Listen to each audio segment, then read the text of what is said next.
அன்பார்ந்த சகோதரர்களே, இந்த நிகழ்வு வெறும் அதிகாரத்தை நோக்கிய கட்சியினுடைய பயணத்தை மட்டும் விளக்கக்கூடிய ஒரு பொதுக்கூட்டம் மட்டும் அல்ல. மாறாக எங்களால் என்ன இயலுமோ அதை உங்களுக்கும் தந்து நீயும் நானும் பகிர்ந்துண்டு இந்த உலகில் வாழலாம் என்று சொல்லக்கூடிய அற்புதமான பொது உடைமை தத்துவத்தின் அடிப்படையிலே இங்கே நலத்திட்ட உதவிகளையும் வழங்கி எஸ்டிபிஐ கட்சி இந்த நிகழ்வை கொண்டாடி கொண்டிருக்கின்றது. இன்றைக்கு நாட்டிலே வாங்குவதற்கு பல பேர் இருக்கின்றார்கள், கொடுப்பதற்குத்தான் இங்கே மனம் கூட இல்லை.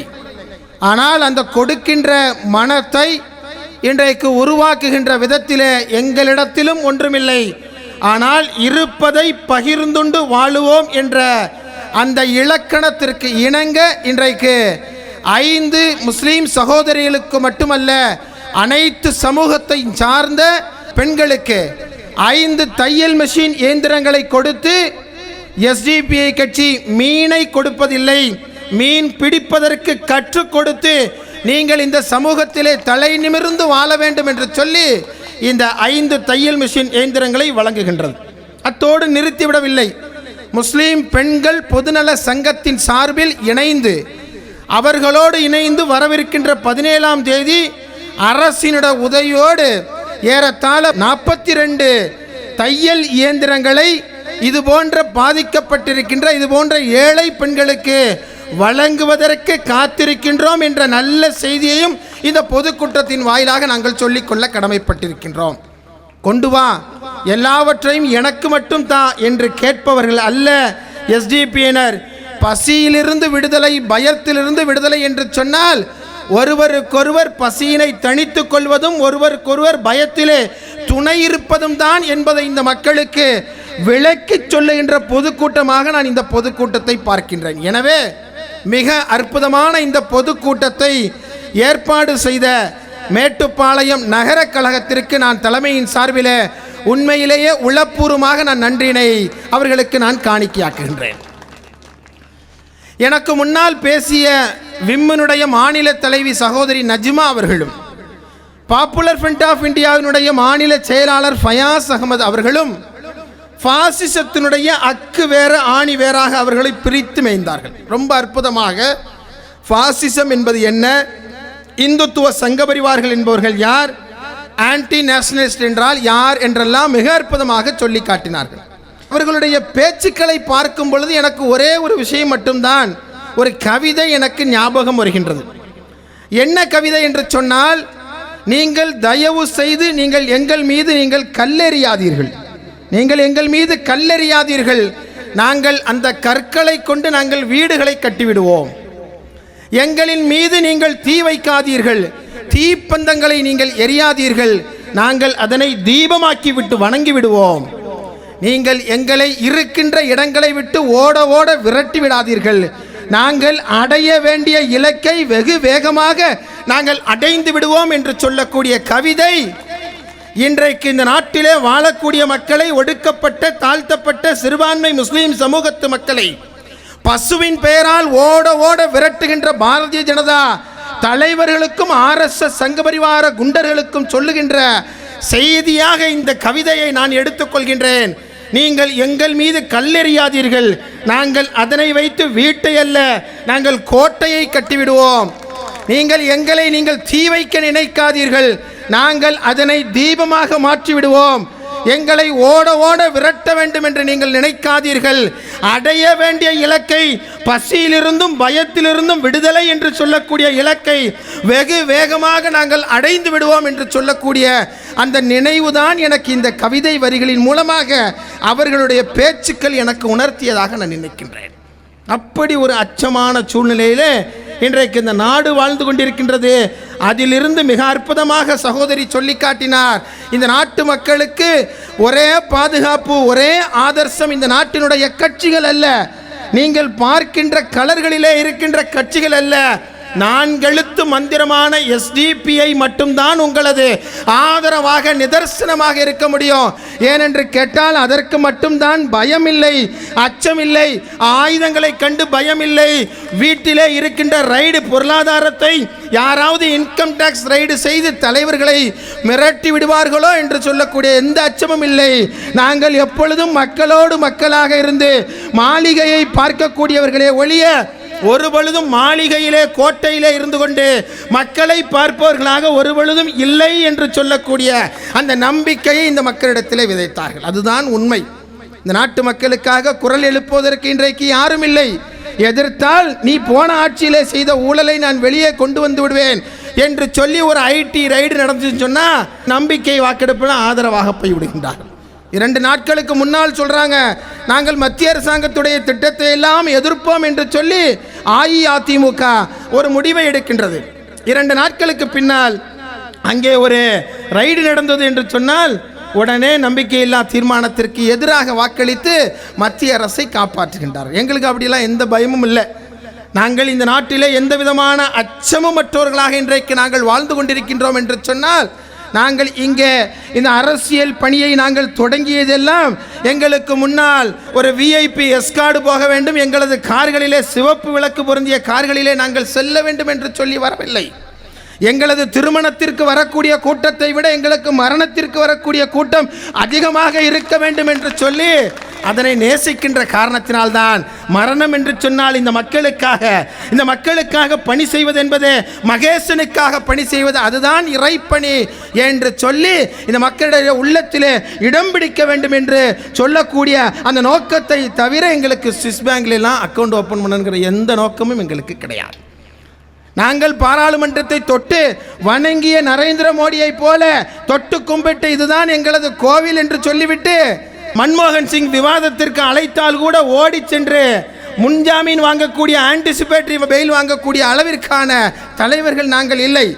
நாங்கள் சிறந்த புத்தகமாக வாழ வேண்டும் என்று சொல்லி விரும்புகின்ற காரணத்தினால்தான் அந்த சகோதரி அற்புதமாக சொல்லி காட்டினார், உங்களுக்கு ஆதர்சம் என்பது எஸ்டிபிஐ தவிர வேறு ஒன்றும் இல்லை என்று சொல்லி. இப்போ நாம் நடத்தி கொண்டிருக்கின்ற இந்த கூட்டத்தினுடைய தலைப்பானது அதிகாரத்தை நோக்கி. என்ன அதிகாரத்தை நோக்கி? அதிகாரத்தை நோக்கி இன்னும் செல்ல வேண்டும் என்று சொல்லி பிரச்சாரம் செய்ய வேண்டிய, பொதுக்கூட்டம் நடத்த வேண்டிய அவசியமாக இந்த நாட்டிலே இருக்கின்றது. நாம் எல்லாம் புரிந்து கொள்ள வேண்டும், அவசியம் இருக்கின்றது. இந்த சமூகத்தை பொறுத்தவரை அதிகாரம் என்பது, அதிகாரத்திற்கு வர வேண்டிய தேர்தல் என்பது, அரசியல் என்பது ஹராம் என்று சொல்லி அதை நாம் உபயோகப்படுத்தக்கூடாது என்று சொல்லி இந்த நாட்டிலே பிரச்சாரம் செய்து கொண்டிருக்கின்ற ஒரு தவறான ஒரு சூழலிலே அதிகாரத்தை நோக்கி முன்னேறுவதுதான் இந்த நாட்டிலே இந்த சமூகங்களுக்கான விடுதலை என்று சொல்லி ஒரு புரட்சிகரமான பிரச்சாரத்தை, இன்றைக்கு புரட்சிகரமான இயக்கத்தை நடத்தி கொண்டிருக்கின்ற அமைப்பு எஸ்டிபிஐ. நாங்கள் எல்லாம் இந்த நாட்டில் அரசியல் கட்சியை துவங்கினோம்னு சொன்னால் எங்கள் தலைவருக்கு நிறைய பேங்க் பேலன்ஸ் இருக்குது, அதையெல்லாம் காப்பாற்ற வேண்டும். நிறைய கட்சிகள் எங்கள்கிட்ட டொனேஷன் கேட்குறாங்க, அந்த டொனேஷனை எல்லாம் எப்படி கொடுப்பது, வேண்டாம் நாமளே அந்த டொனேஷனை வச்சுக்கிடுவோம் என்று சொல்லி பாரிவேந்தரை போல, ஐஜேகேவினுடைய தலைவரை போல நாங்கள் எங்கள் கட்சிகளை நாங்கள் துவங்கவில்லை. துவங்கும் பொழுது எப்படி நாங்கள் வெறுங்கையோடு துவங்கினோமோ அப்படித்தான் 10 வருடங்கள் கழித்து நாங்கள் வெறுங்கையோடு தான் இருக்கின்றோம். அதிகாரத்தை நோக்கிய பயணத்தில் மட்டும் நாங்கள் அடுத்த கட்டத்தை நாங்கள் அடைந்திருக்கின்றோம். ஆக அதிகாரத்தை நோக்கி என்று சொன்னால், அதிகாரத்தை நோக்கி முன்னேறுவது ஒன்று மட்டும்தான் இந்த நாட்டிலே நாம் பேசிக்கொண்டிருக்கின்ற பசு குண்டர்களுக்கு எதிரான ஒரே சம்மட்டி அடியாக இருக்கும் என்று சொன்னால் அதிகாரத்தை நோக்கி முன்னேறுவது. இடஒதுக்கீடு என்பது எங்களது பிறப்புரிமை என்று சொல்லி காட்டுகின்றோமே, அந்த இடஒதுக்கீடை நாம் பெற வேண்டும் என்று சொன்னால் அதிகாரத்தை நோக்கி முன்னேற வேண்டிய அவசியம் இருக்கின்றது. சாலைகள், நல்ல சாலைகள் இல்லை, குடிதண்ணீர் இல்லை. இந்த நாட்டு மக்களிடத்தில் எங்கெல்லாம் இப்படி ஒரு அவலமான இருட்டான நிலை இருக்கின்றதோ அங்கேயெல்லாம் வாழக்கூடிய சிறுபான்மை முஸ்லீம் சமூகத்தினுடைய சொந்தங்கள் அவர்கள் உயர்வடைய வேண்டும் என்று சொன்னால் அதிகாரத்தை நோக்கிய பயணம் அவசியமாக இருக்கின்றது. அதனால்தான் 2009 ஜூன் மாதம் 21ஆம் தேதி இந்த நாட்டு மக்களுக்கு Social Democratic Party of India டெல்லியிலே அர்ப்பணிக்கப்பட்ட தினத்திலே நாங்கள் சொல்லி காட்டினோம், அதிகாரம் என்பது அதிகாரம் இல்லையே அடிமைத்தனம் தான். அடிமைத்தனம் வேண்டாம் என்று சொன்னால் அதிகாரத்தை நோக்கிய ஒரு பயணம் இந்த ஒடுக்கப்பட்ட மக்களால் முன்னெடுக்கப்பட வேண்டும் என்று சொல்லிதான் இந்த நாட்டு மக்களுக்காக எஸ்டிபி கட்சி அர்ப்பணிக்கப்பட்டது என்பார்களே. அதிகாரம் இருக்கணும், அதிகாரம் இல்லை என்று சொன்னால் அது அடிமைத்தனம் தான். அதிகாரத்தை நோக்கிய பயணங்களை தான் இந்த நாட்டினுடைய தலைவர்கள் இந்த நாட்டு மக்களுக்கு கற்பித்து தந்திருக்கின்றார்கள், அம்பேத்கர் உட்பட. இந்த நாட்டு மக்களுடைய, ஒடுக்கப்பட்ட மக்களுடைய, சிறுபான்மை முஸ்லிம்களுடைய, தாழ்த்தப்பட்ட சொந்தங்களுடைய அந்த அவலங்கள், அல்லல்கள், இன்னல்கள் தீர வேண்டும் என்று சொன்னால் அதற்கு ஒரே வழி அதிகாரத்தை நோக்கி முன்னேறுவது என்பது மட்டும்தான் என்று சொல்லி எஸ்டிபிஐ கட்சி துவங்கிய தினத்திலிருந்தே சொல்லி காட்டியது. ஆக அதிகாரத்தை நோக்கி ஏன் நம்மால் முன்னேற முடியவில்லை என்று சொன்னால், அதிகாரத்திலே நம்மை முன்னேற விடக்கூடாது என்பதற்கான சில சக்திகள் நம்மை தொடர்ந்து தடுத்து கொண்டே இருக்கின்றது. எப்படி ஒரு மாடியிலே ஏறக்கூடிய, ஒரு மாடியிலே நான் ஏறுகின்றேன், ஏணி படிகளிலே ஏறுகின்றேன், ஏறும் பொழுது மாடியிலே இருந்து ஒருவன் என்னை மிதித்து கொண்டே இருந்தான் என்று சொன்னால் நான் எப்படி முதல் மாடியை அடைவேன்? மாடியிலே இருக்கின்றவன் என்னை கைதூக்கி விட வேண்டும், நான் அங்கே சுதந்திரமாக நுழைவதற்கு அவன் அனுமதிக்க வேண்டும். அனுமதிக்காமல் மேலே இருந்து கொண்டே என்னை மிதித்து கொண்டும் என்னை அடித்து கொண்டும் இருந்தேன் என்று சொன்னால் நான் எப்படி முன்னேற வேண்டும்? அப்படித்தானே இன்றைக்கு ஒடுக்கப்பட்ட மக்களுடைய நிலை இருக்கின்றது. முஸ்லீம் சமூகத்தை மட்டுமல்ல, தாழ்த்தப்பட்ட சொந்தங்களை மட்டுமல்ல, இந்த நாட்டினுடைய ஒடுக்கப்பட்ட மக்களை எல்லாம் இன்றைக்கு ஓட்டு வங்கியாக மட்டுமே பார்க்கக்கூடிய அரசியல் இருக்கின்றதா இல்லையா? முஸ்லீம்கள் என்று சொன்னால் என்ன? நீங்க ஓட் பேங்க் அரசியல், நீங்க ஒதுங்கிருங்க, உங்களுக்கு அரசியல் கட்சி அவசியம் இல்லை, நீங்கள் எல்லாம் தேவையில்லாமல் இந்த அரசியல் பக்கம் வராதீங்க, உங்களது தேவை என்னவோ அதனை நாங்கள் செய்கின்றோம் என்று சொல்லிதானே இந்த நாட்டிலே செயல்பட்டு கொண்டிருக்கின்ற அரசியல் கட்சிகள் நமக்கு சொல்லி காட்டுகின்றது. என்ன செய்தது, என்ன தந்தது, நமக்கு கிடைத்த மிச்சம் என்ன? அடியும் மத தீவிரவாதிகள் என்று சொல்லக்கூடிய, பயங்கரவாதிகள், தீவிரவாதிகள் என்று சொல்லக்கூடிய பட்டத்தை தவிர, முஸ்லிம்களா அவர்கள் அடிப்படைவாதிகள் என்று சொல்லக்கூடிய பட்டத்தை தவிர இந்த நாட்டு மக்களுக்கு, இந்த நாட்டு ஒடுக்கப்பட்ட மக்களுக்கு கிடைத்த லாபம் தான் என்ன என்பதனுடைய சிந்தித்தனுடைய விளைவுதான் எஸ்டிபிஐ கட்சி என்று சொல்லக்கூடிய ஒரு கம்பீரமான அரசியல் இயக்கம் அவசியம் என்ற தேவையை நாம் உணர்ந்து கொண்டோம். அன்பார்ந்தவர்களே, அதிகாரத்தை நோக்கி என்று சொன்னால் அது அதிகாரத்திலே ஒடுக்கப்பட்ட மக்களுடைய எந்த அதிகாரத்தை எஸ்டிபிஐ கட்சி முன்னோக்கி செல்கின்றது, எப்படிப்பட்ட ஒரு அதிகாரம் வேண்டும் என்று நினைக்கின்றது என்று சொன்னால், ஒடுக்கப்பட்ட மக்களுடைய அரசியல் எழுச்சி வேண்டும் என்று நினைக்கின்றது. ஒடுக்கப்பட்ட மக்கள் என்று சொன்னால் அதிலே முஸ்லிம்கள் அடங்குவார்கள். ஒடுக்கப்பட்ட மக்கள் என்று சொன்னால் அதிலே தாழ்த்தப்பட்ட தலித்து சொந்தங்கள் அடங்குவார்கள். ஒடுக்கப்பட்ட மக்கள் என்று சொன்னால் இந்த நாட்டுடைய உயர் ஜாதியை தவிர அத்தனை பேரும் இன்றைக்கு ஒடுக்கப்பட்டு நசுக்கப்பட்டு கொண்டிருக்கின்றார்களே, அதிலிருந்து அவர்களை எல்லாம் அரசியலை நோக்கி முன்னேற்ற வேண்டும் என்று சொல்லிதான் இன்றைக்கு நாட்டு மக்களிடத்தில் ஒடுக்கப்பட்ட மக்களுடைய எழுச்சிக்கான ஒரு இயக்கமாக இன்றைக்கு எஸ்டிபிஐ கட்சி இன்றைக்கு முன்னேறி கொண்டிருக்கின்றது. விடுவாங்களா? அப்படி ஒரு அரசியல் இந்த நாட்டிலே, அப்படி ஒரு அரசியல் கட்சி வந்தால் இந்த நாட்டிலே உள்ளே விடுவாங்களா? உடனே பட்டங்களை கிளப்பி விடுவார்கள். ஏறத்தாழ 10வது வருடத்திலே காலடி எடுத்து வைத்திருக்கின்ற எஸ்டிபிஐ கட்சி சந்திக்காத இன்னல்கள் ஏதாவது உண்டா? எஸ்டிபிஐ கட்சியினுடைய புரட்சி பயணத்திலே அத்தனை நெருப்பாற்றை நாங்கள் கடந்திருக்கின்றோம், அத்தனை அவதூறு சொற்களை நாங்கள் கடந்திருக்கின்றோம். தேர்தல் அரசியலிலே சொந்த காலில் நாங்கள் நிற்கின்றோம் என்று சொன்னால் எதிர்கட்சியிடம் பணம் வாங்கி கொண்டுதான் இவங்க நிற்கிறாங்க. ஓட்டை பிரிப்பதற்காகத்தான் நிற்கின்றார்கள். நரேந்திர மோடியை வெற்றி பெறத்தான் இவர்கள் தேர்தலை சந்திக்கின்றார்கள் என்று சொல்லி எத்தனை அவதூறுகளை இந்த அரசியல் கட்சிக்கு எதிராக அவர்கள் உருவாக்கினார்கள், பரப்பினார்கள், பரப்பிக் கொண்டிருக்கின்றார்கள். ஆனால் அத்தனை அவதூறுகளையும் தகர்த்து தவிடுபடியாக்கி இந்த நாட்டிலே உண்மையான ஒரு அரசியல் கட்சி உண்டென்று சொன்னால் 24/7 என்று சொல்லி காட்டுவார்களே, 24 மணி நேரம் வாரத்துடைய 7 நாட்களும் ஒடுக்கப்பட்ட மக்களுக்காக உழைத்து கொண்டிருக்கின்ற அரசியல் கட்சி எஸ்டிபிஐ என்பதை இன்றைக்கு நிரூபித்திருக்கின்றோமா இல்லையா? நீங்க தேர்தல் காலத்தில் எஸ்டிபிஐ கட்சி துவங்கி 4 தேர்தலை சந்திச்சு, 2 சட்டமன்ற தேர்தலை சந்திச்சாச்சு, ஒரு பாராளுமன்ற தேர்தலை சந்திச்சாச்சு, ஒரு உள்ளாட்சி மன்ற தேர்தலை தமிழ்நாட்டில் சந்திச்சிட்டோம். நீங்க யார் உங்களுக்கு ஓட்டு போடுவார்? நீங்க தேர்தலில் நில்லுங்க. 2011 முதல்ல சட்டமன்ற தேர்தலை நாம் எதிர்கொள்ளும் போது என்ன சொல்லி காட்டினாங்க?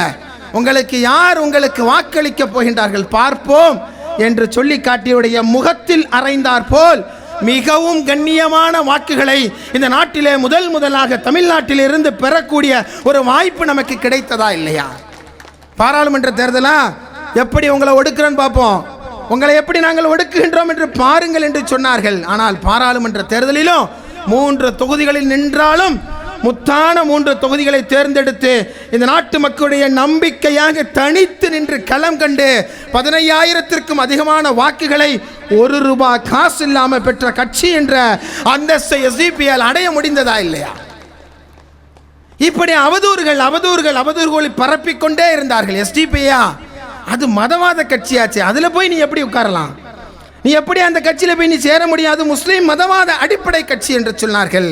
அப்பொழுது இருந்து நாங்கள் சொல்லி காட்டிக்கொண்டே இருக்கின்றோம், எங்களது எஸ்டிபியோடு இணைந்து எங்களது கட்சி முஸ்லீம்களுக்கான கட்சி மட்டுமல்ல, இது இந்துக்களுக்கான கட்சி, இது தாழ்த்தப்பட்ட மக்களுக்கான கட்சி, இது ஒடுக்கப்பட்ட மக்களுக்கான கட்சி. எங்களது தேசிய தலைவர் சொல்லி காட்டுவதை போல, உங்களது மதம் என்னவென்று கேட்டால், எவனெல்லாம் மதத்தின் பெயரால் இந்த நாட்டிலே அடக்குமுறைக்கு உள்ளாக்கப்படுகின்றானோ அவன் முஸ்லீம் என்று சொன்னால் எங்களது கட்சியுடைய மதம் முஸ்லீம்.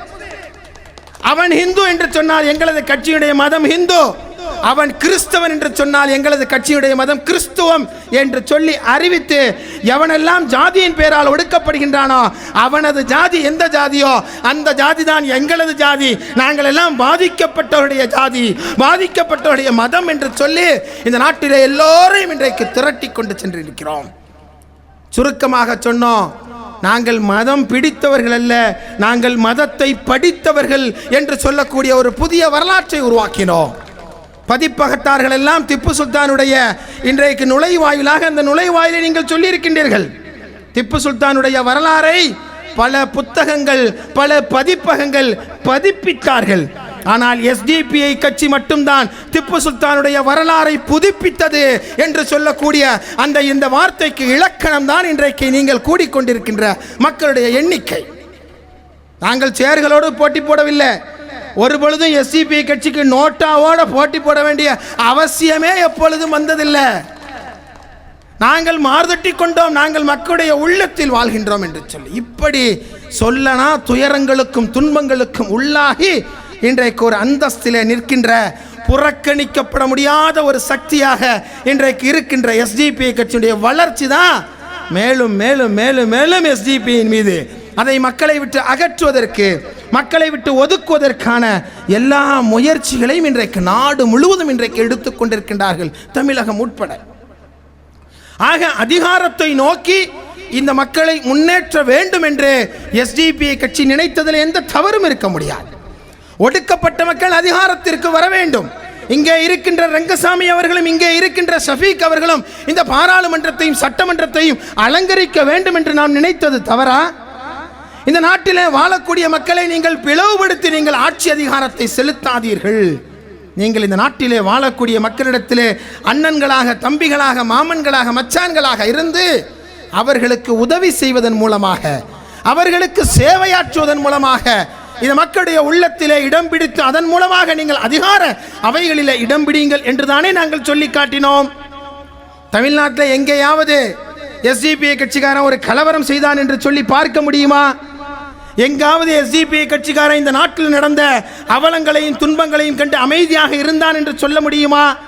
எஸ்டிபிஐ கட்சி உதித்த நாட்களில் இருந்து அது ஓகி புயலாக இருந்தாலும் சரி, சென்னையினுடைய பெருவெள்ளமாக இருந்தாலும் சரி, இந்த நாட்டுடைய ராணுவ வீரன் கூட தயங்கி நிற்கும் பொழுது சென்னையிலே எதை பற்றியும் கவலைப்படாமல் உடுத்த துணியோடு உள்ளே இறங்கி இந்த நாட்டினுடைய மக்களை காப்பாற்றியவர்கள் அல்லவா? உயிரை கூட துச்சமாக மதித்தவர்கள் அல்லவா? அதற்காக பல்வேறு தியாகங்களை செய்தவர்கள் அல்லவா? அதற்காக இந்த நாட்டு மக்களிடத்தில் உள்ளத்தில் இடம் பிடித்தவர்கள் நாங்கள். ஆக நாங்கள் சொல்லி காட்ட வருவது, இந்த நாட்டிலே சேவை அரசியல் என்று சொல்லக்கூடிய அந்த அரசியல் மட்டுமே, மதவாத அரசியல் அல்ல, அதே போல ஜாதி அரசியல் அல்ல, இந்த நாட்டிலே வர்க்க அரசியல் அல்ல, ரிலையன்ஸ் அம்பானிகளுடைய அரசியல் அல்ல. இந்த நாடு ஒடுக்கப்பட்ட மக்களுடைய அரசியலை நம்பி நிற்கின்ற நிலை இன்றைக்கு வந்திருக்கின்றது. நீங்க வரலாறை கொஞ்சம் படிச்சு பாருங்க, வரலாற்றை கொஞ்சம் திரும்பி பாருங்க. எஸ்டிபிஐ கட்சி துவங்கப்பட்டு இன்றைக்கு வீறு நடைபோட்டுக் கொண்டிருக்கின்ற இந்த காலம் என்பது ஒரே ஒரு தனி மனிதனால், அரவிந்த் கெஜ்ரிவால் என்று சொல்லக்கூடிய ஒரு தனி மனிதனால், ஆம் ஆத்மி பார்ட்டி என்று சொல்லி, சாதாரண ஏழை எளியவர்களுடைய கட்சி என்று சொல்லி துவங்கப்பட்ட 5 ஆண்டுகளுக்குள்ளால் ஒரு மாநிலத்தை பிடிக்கின்ற அளவிலே ஒரு சக்தியை, ஒரு மக்களுடைய வரவேற்பை பெற்ற கட்சி நாம் பயணித்துக் கொண்டிருக்கின்ற காலத்திலே தான் அதுவும் பயணித்துக் கொண்டிருக்கின்றது. உலக வரலாறை எடுத்துக்கொள்ளுங்கள், பிரான்ஸை எடுத்துக்கொள்ளுங்கள்.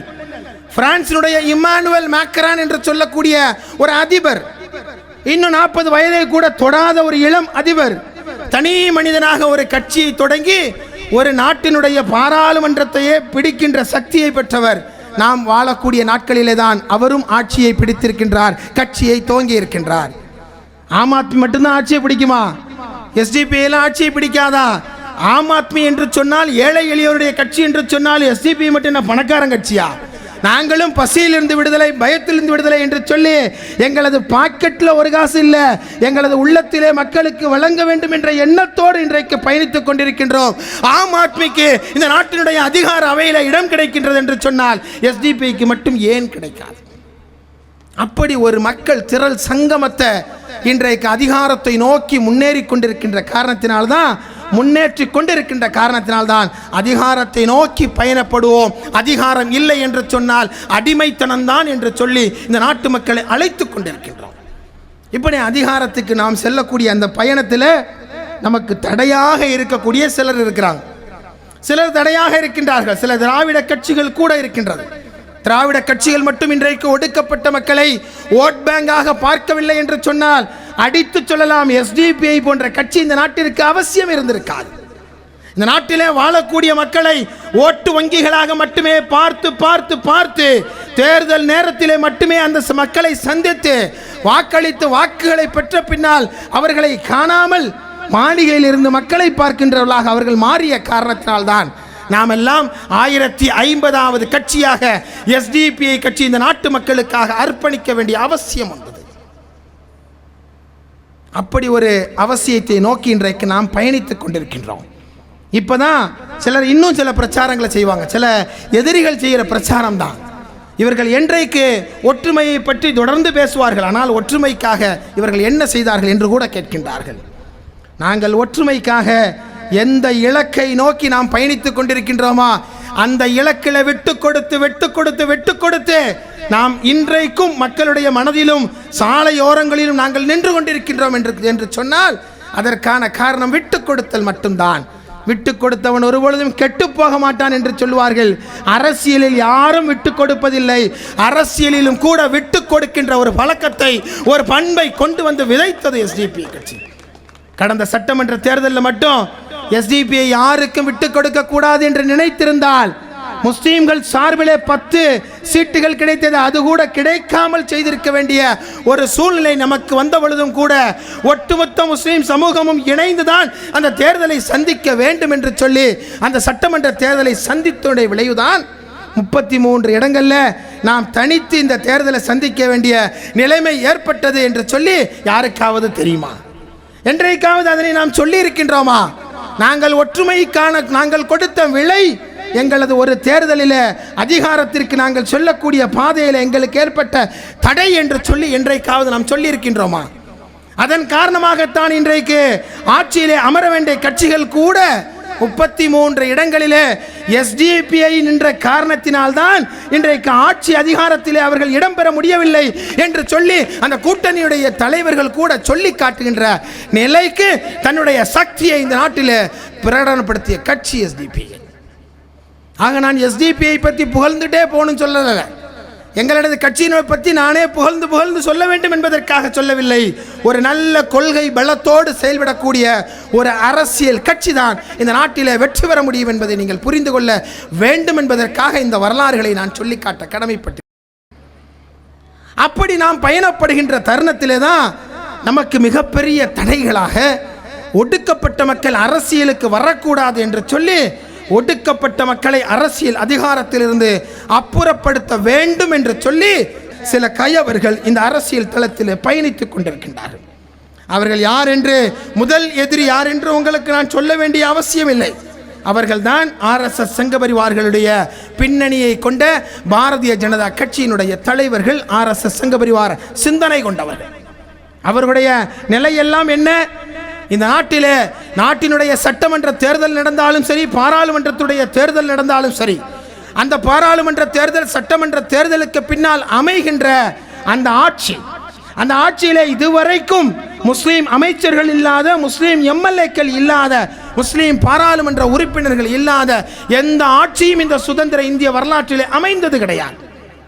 முதலில் அமைந்தது என்று சொன்னால், இன்றைக்கு முஸ்லிம் பெண்களுக்காக நீலி கண்ணீர் வடிக்கின்ற நரேந்திர மோடியினுடைய காலத்திலே உத்தரப்பிரதேசத்திலே அமைந்த யோகியினுடைய தலைமையிலே அமைந்த அந்த ஊபி அரசாங்கத்திலே மட்டும்தான் இன்றைக்கு வரைக்கும் ஒரு முஸ்லீம் எம்எல்ஏ கிடையாது, ஒரு முஸ்லீம் மந்திரி கிடையாது என்று சொல்லுகின்ற ஒரு மிக மோசமான வரலாற்றை உருவாக்கியவர்கள் அவர்கள். அதற்கான காரணம் என்ன? அவர்களுக்கு ஜனநாயகத்தின் மீது நம்பிக்கை இல்லை, மதச்சார்பின்மை மீது நம்பிக்கை இல்லை. நேற்றைக்கு கூட ஹெச் ராஜா என்று சொல்லக்கூடிய ஒருவர், அவரை பற்றி நான் சொல்ல வேண்டிய அவசியமே இல்லை, சொன்னாலே எல்லோருக்கும் ஏதோ ஒரு பூஸ்ட் ஹார்லிக்ஸ் குடித்த சந்தோஷம் வந்துடுது. அவரை பற்றி நான் பேச தயாராக இல்லை. அவர் சொல்லியிருக்கின்ற ஒரு ஸ்டேட்மெண்ட்டு, எனக்கு ஜனநாயகமும் மதச்சார்பின்மையும் எனக்கு கூடாது, எனக்கு பிடிக்காது என்று சொல்கின்றார். என்று சொன்னால் இந்த நாட்டிலே ஒடுக்கப்பட்ட மக்கள் அரசியல் அதிகாரத்தை நோக்கி வரக்கூடாது என்பதுதான் அவர்களது காரணம் என்பதை நாம் புரிந்து கொள்ள வேண்டும். ஆக பிஜேபியினுடைய அரசியல் என்பது இந்த நாட்டிலே பசுவை வைத்தாவது இந்த மக்களை கொள்ளுவது. எனக்கு முன்னால் சொல்லி காட்டினார்கள் அல்லவா, பசுவை வைத்து இந்த நாட்டிலே பசுவாக பிறந்ததற்கு கூட மரியாதை உண்டு, மனிதனாக பிறப்பதற்கு எந்த மரியாதையும் இல்லை என்று சொல்லக்கூடிய சசி தரூர் சொன்னதை போல, கோரக்பூர்ல 80க்கும் மேற்பட்ட குழந்தைகள் இறந்து போனார்களே, அந்த குழந்தைகளுக்கு பதிலாக ஒரு 80 பசுமாடுகள் இறந்திருந்தால் நாடே கொந்தளிக்கும் என்று சொல்லி காட்டினார்களே, அதை போல இந்த நாட்டிலே கஷ்டமானது என்ன தெரியுமா? முஸ்லீம்களாக இந்த நாட்டிலே வாழ்வது என்பதுதான் கஷ்டம் என்ற நிலையை இன்றைக்கு உருவாக்கி இருக்கின்றார்கள். அவர்கள்தான் இந்த நாட்டு மக்கள் அதிகாரத்தை நோக்கி முன்னேறுவதை தொடர்ந்து தடுத்து கொண்டிருக்கின்றார்கள் என்பதை எல்லாம் நாம் புரிந்து கொள்ள வேண்டும். அப்படிப்பட்ட தருணத்தில் தான் நாம் தொடர்ந்து சொல்லிக்கொண்டே இருக்கின்றோம், எஸ்டிபிஐ என்பது அது சாதாரண ஒரு அரசியல் கட்சி அல்ல. நாங்கள் எப்பொழுதும் சொல்கின்றோம், எங்களை கண்டு ஏன் ஆர்எஸ்எஸ் சங்க பரிவார்களுக்கு பயம், ஏன் எஸ்டிபிஐ போன்ற கட்சிகள் இந்த நாட்டிலே வீழ்த்தப்பட வேண்டும் என்று சொல்லி அவர்கள் விரும்புகின்றார்கள் என்று சொன்னால், எஸ்டிபிஐனுடைய எழுச்சி என்பது அது ஆர்எஸ்எஸ் சங்க பரிவார்கள் பிஜேபியினுடைய வீழ்ச்சி என்பதை அவர்கள் புரிந்து கொள்கின்றார்கள் என்பதை நீங்கள் புரிந்து கொள்ள வேண்டும். மாவோ சொல்லி காட்டுவார் அல்லவா, மாவோ சேதுங் சொல்லி காட்டுவார் அல்லவா, உன்னுடைய எதிரி உன்னை கண்டு அச்சப்படுகின்றான் என்று சொன்னால், உன்னை கண்டு பயப்படுகின்றான், உன்னை தடுக்கின்றான் என்று சொன்னால் நீ சரியான வழியில் சென்று கொண்டிருக்கின்றாய் என்ற அர்த்தம். உன்னுடைய எதிரி அதை பற்றி கவலைப்படல. இன்னைக்கு முஸ்லீம் சமுதாயத்தில் இருக்கிற எந்த அமைப்பை பற்றியாவது இன்னைக்கு ஆர்எஸ்எஸ் எங்கேயாவது பேசிட்டு இருக்கா? எங்காவது பொன் ராதாகிருஷ்ணன் பேசிக் கொண்டிருக்கின்றாரா? எங்காவது அவருடைய கைக்கூலிகள் பேசிக் கொண்டிருக்கின்றார்களா? எங்கேயாவது கல்யாணராமன் பேசுகிறாரா என்று கேட்டால் எங்கும் இல்லை. யாரை பற்றி பேசுகின்றார்கள் என்று சொன்னால் எஸ்டிபிஐ என்று சொல்லி மட்டும்தான் அவர்கள் டெய்லி இம்போசிஷன் எழுதிட்டு இருக்கிறாங்க.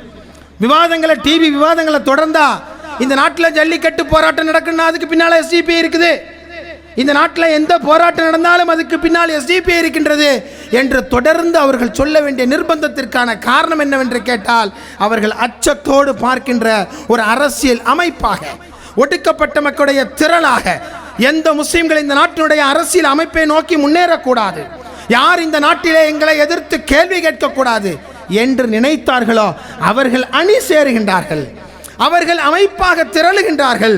அவர்கள் குஜராத்திற்கும் கூட அவர்கள் வந்துவிட்டார்கள். அவர்கள் டெல்லியிலே அவர்கள் எல்லோரையும் இணைத்துக் கொண்டு போராட்டம் நடத்துகின்றார்கள். அவர்களோடு ரங்கசாமியும் ரத்தினமும் இணைந்து கொண்டிருக்கின்றார்கள்.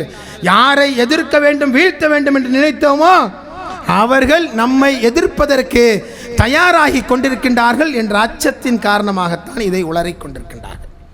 இந்த அச்சம் அதிகமாக வேண்டும். இந்த அச்சம் எப்படி அதிகமாகும்? எதிரிகளுக்கு இந்த சமூகங்களை கண்டு பயம் வர வேண்டும். எதிரிகள் நாள் முழுவதும் புலம்பிக் கொண்டிருக்க வேண்டும் என்று சொன்னால் இந்த அச்சத்தை அதிகப்படுத்த வேண்டும்.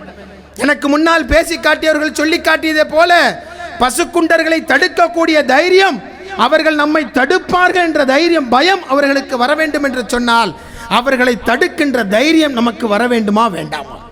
அந்த தைரியம் எப்படி வரும் என்று சொன்னால், உங்களை போன்ற ஒடுக்கப்பட்ட மக்களுடைய திரள் எஸ்டிபி கட்சியுடைய குரல் கேட்டு ஓடோடி வரும் பொழுது மட்டும்தான் எதிரிகளுடைய பயமும் அச்சமும் இன்னும் அதிகமாகும்.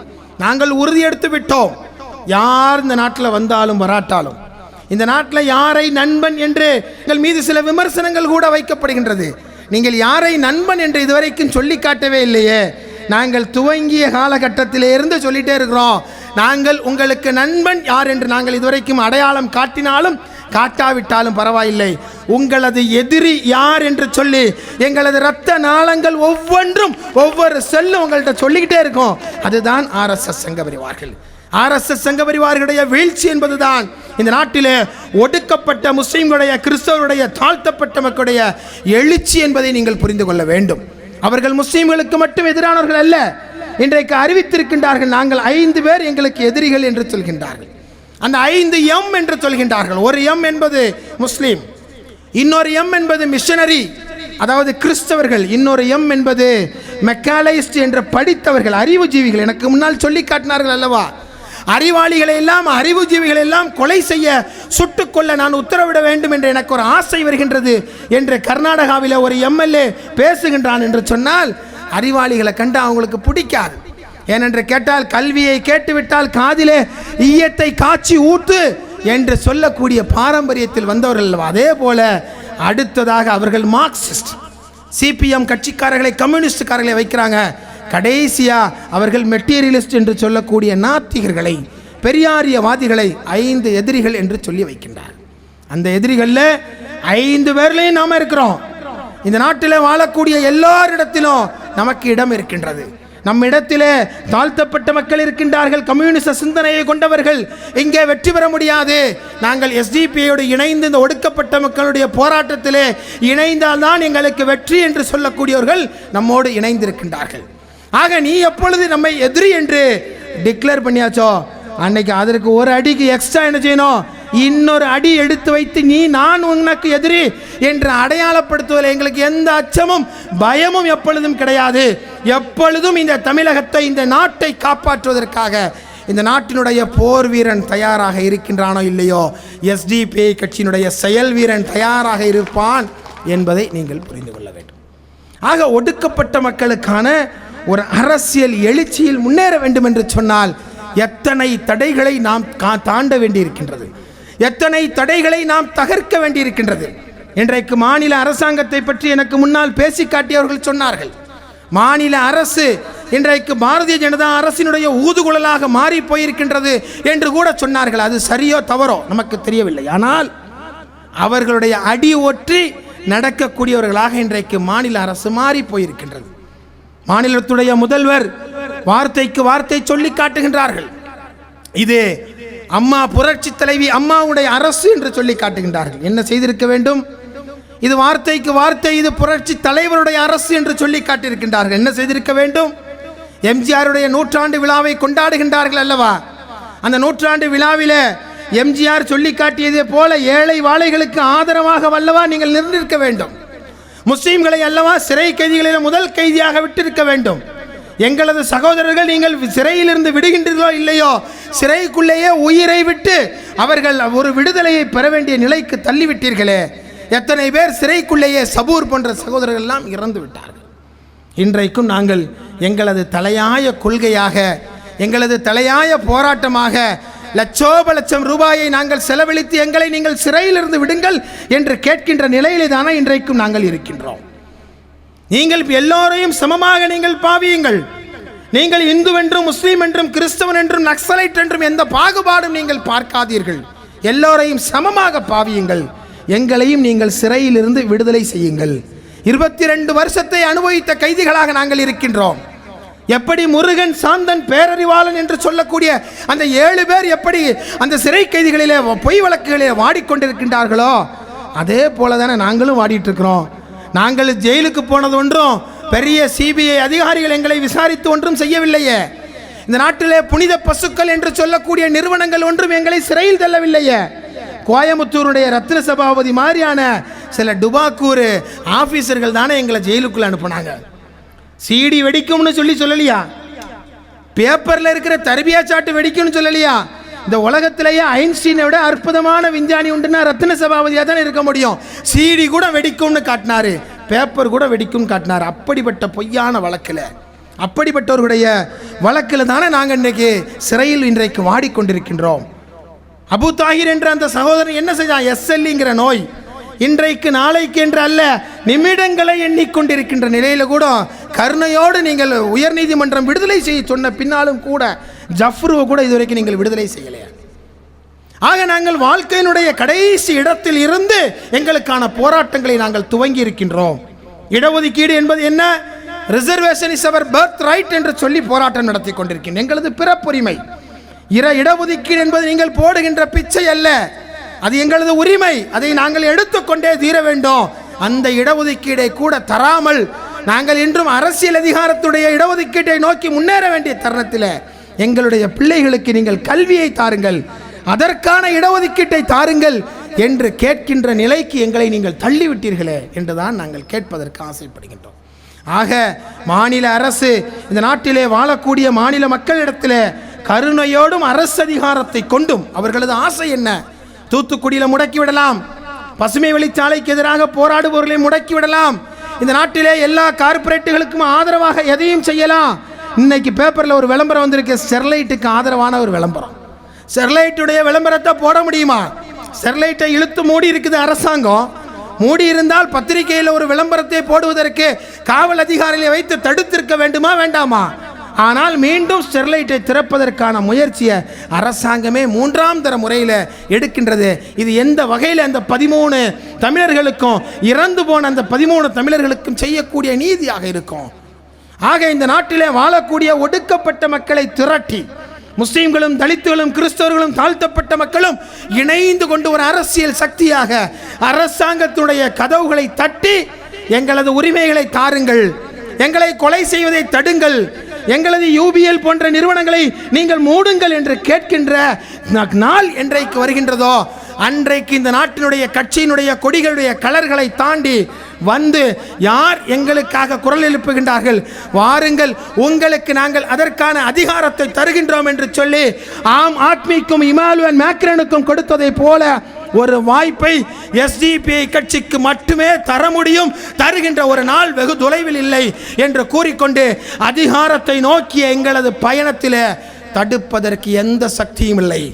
யாராவது எங்களை துரோகத்தனத்தோடு தடுத்து விடலாம் என்று நினைத்தால், எதிர்த்து வீழ்த்தி விடலாம் என்று நினைத்தால், எங்களது உரிமைகளை பறிப்பதற்காக எங்களது உயிர்களை கூட விடுவதற்கு நாங்கள் தயாராக இருக்கின்றோம் என்பதை சொல்லிக்கொண்டு மிக அற்புதமான முறையில் ஒரு மாநாட்டு அளவிலே இந்த பொதுக்கூட்டத்தை ஏற்பாடு செய்த மேட்டுப்பாளையம் நகர நிர்வாகிகளுக்கும் வடக்கு மாவட்டத்தை சார்ந்த நிர்வாகிகளுக்கு மீண்டும் ஒரு முறை நெஞ்சார்ந்த நன்றினை சொல்லிக்கொண்டு இந்த கட்சியிலே தங்களை இணைத்துக் கொண்ட கரட்டுமேடு பகுதியை சார்ந்த அந்த தோழர்களுக்கு உங்களுக்கு பணி செய்வதற்கான மிக அற்புதமான வாசல்களை நாங்கள் திறந்து வைத்திருக்கிறோம்.